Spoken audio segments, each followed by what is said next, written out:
Before iTunes set up their podcast directory and RSS feeds became popular, using an email list was the best way to deliver MP3 files to your listeners. It was a more primitive version of podcasting, but the concept of sending out a series of play-on-demand files to subscribers is exactly the same.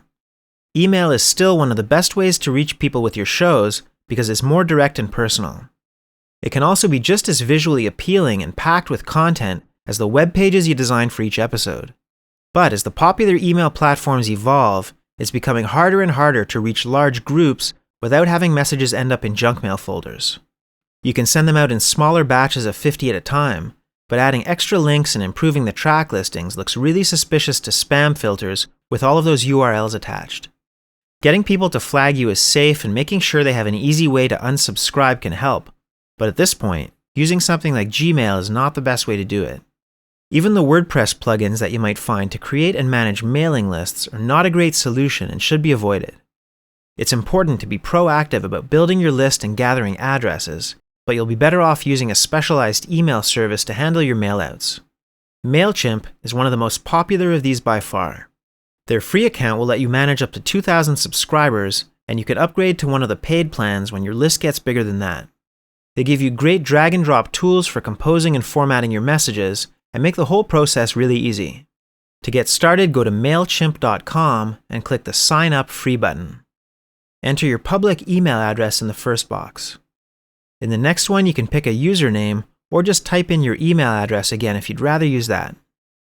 Make sure to choose a strong password that follows all the guidelines you see underneath, and then click Get Started. To activate your account, you'll have to log into your email, find the confirmation message, and then hit the button to start the setup process. On this page, just confirm that you're human with the I'm not a robot button. Now enter your artist name into these boxes, and then click Continue. For the name of your business, you'll probably want to use the title of your podcast. Under that, type in your website, and then Continue.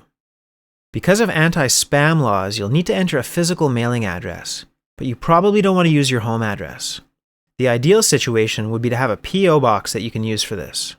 Whatever you decide to put in here, just keep in mind it'll be displayed in the footer of your emails, and it's a legal requirement for using the service. Click Continue when you're ready. On this page, you'll let them know if you have an existing email list or if you need help building one. If you've already started on this, select Yes and then the size of your list. Remember that the free account is only available if you have less than 2,000 subscribers. When you click Continue, they'll ask if you'd like to connect some social media accounts to your email campaigns. Those can be set up later if you want to do that, so for now we'll just continue. In this section, MailChimp will try to learn a little more about how you plan on using their service.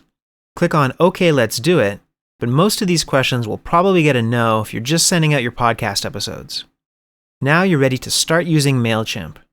Go ahead and follow the steps that you see here in your dashboard, or open a new browser tab and find the Resources section on the front page of MailChimp.com. I recommend starting with MailChimp 101 and working your way through the articles and videos to explore all the possibilities of your powerful new email service.